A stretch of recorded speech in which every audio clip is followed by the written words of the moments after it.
I'm a nurse practitioner. I am licensed and certified. I am not on the front lines. I have a friend in New York City who's on the front lines. And for her safety, she cannot come out and say these things. So I am her voice. I'm not going to name names of people or hospitals for the safety of those involved. But this is her account, okay? I am her voice here. I'm going to tell you what she has told me. She wants this to get out. Now, I'm sure this is not the case everywhere. I'm confident. I have friends that are in other places. They're on the front lines. They're in ICU.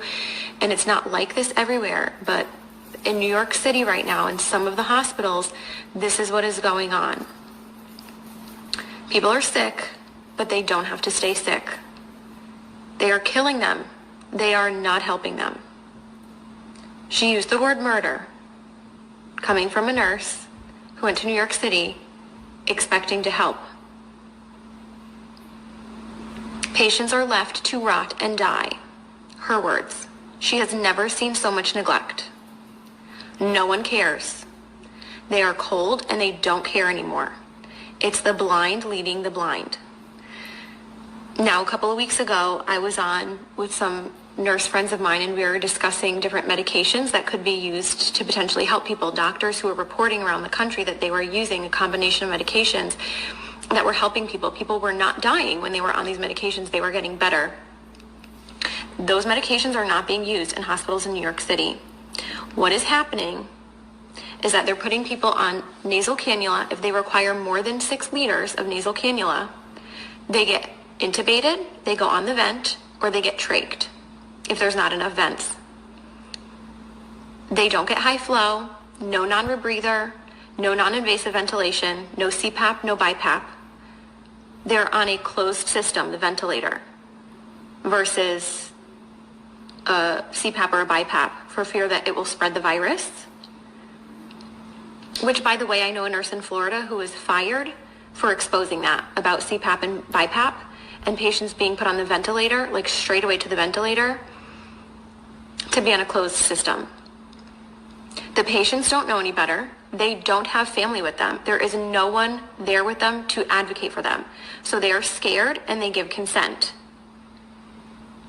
The ventilators have high PEEP, high pressure, which then causes barotrauma. It causes trauma to the lungs. Dr. Cameron Kyle Siddell, a few weeks ago, put out a video. He's in New York City, and he put out a video saying something is not right, like we're not treating this correctly. We're doing something wrong. This doesn't make sense. They pulled his video from YouTube and they took him out of ICU because they couldn't have one doctor going against the grain, going against their protocol.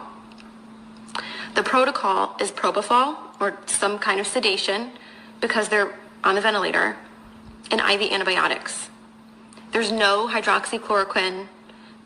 They're not using that combination with Zithromax. They're not using zinc, vitamin C, high doses of vitamins A and D. They laugh. This is what she's told me. They laugh at that. She says this is a nightmare. It's out of a horror movie, and I don't want to be a part of this. There are people who are a full code, and yet if they crash, they're not doing compressions because it will spread the virus. Full code, not doing compressions. Family is not there. They have no one to answer to. No one is being held accountable. A code was called and no one came. So sometimes they're not even resuscitating people. Again, left to rot and die. They're not given blood because we know that the blood is not oxygenated in these COVID patients. We know that. There are doctors all around the world sounding the alarms. These are the drugs that work. This is the pathophysiology of the disease. This is what's happening.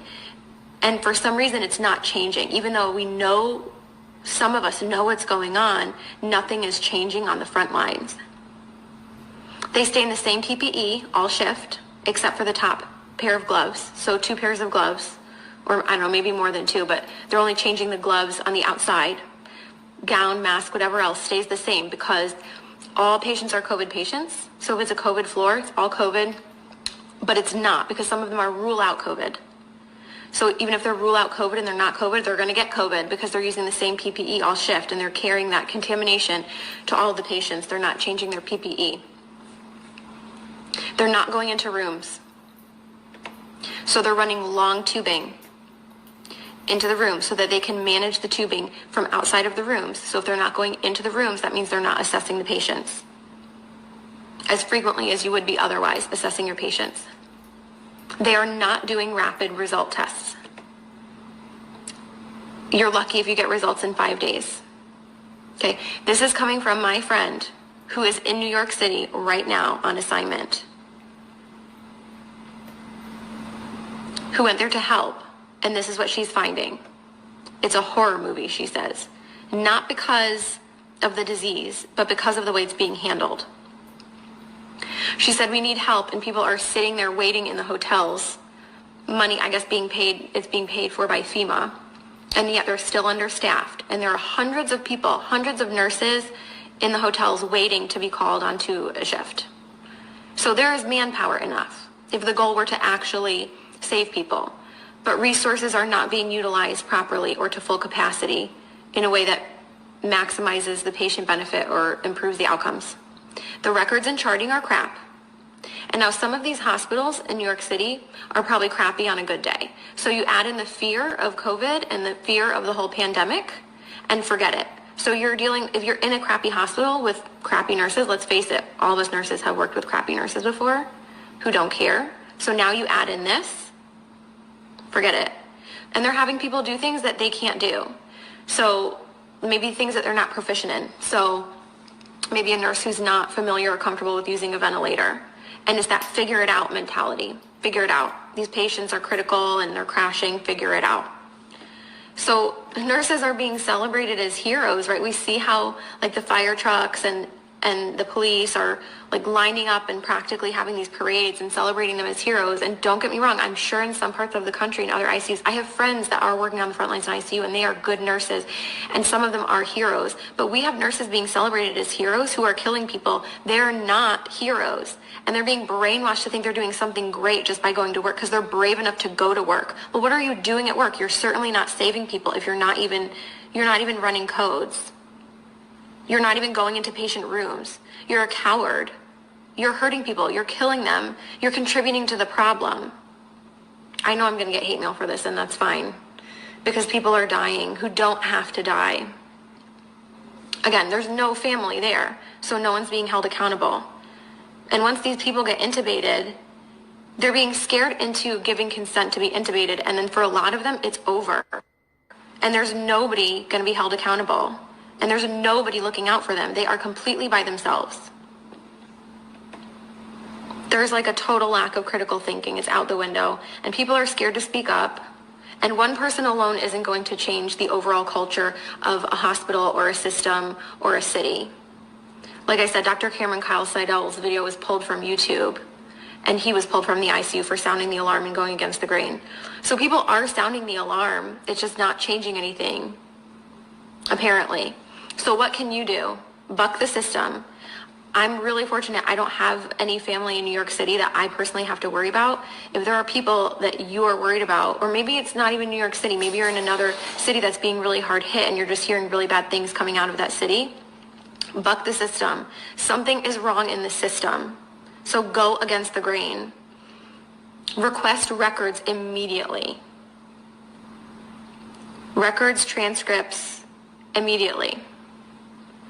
If there's a medication that you want your loved one to be given, report it as an at-home medication and demand that it be continued. That's just a tip from inside the system. If you want a medication to be given, you've got to report that it's an at-home medication and that you demand that it be continued. Your loved one is not going to have you in there advocating for them once they go in. You're not allowed in. The only reports that we're able to get of what's going on are coming from the inside, and people are afraid to speak out. People have lost their jobs. Do not give consent for intubation if you don't want to be intubated or your loved one to be intubated. Demand non-invasive or less invasive ventilation methods. As soon as you give that consent, you might not come out of it. Now, in some cases, it might be appropriate. We just don't know. We know that it's being used inappropriately in a lot of cases, and that the ventilators are making people worse.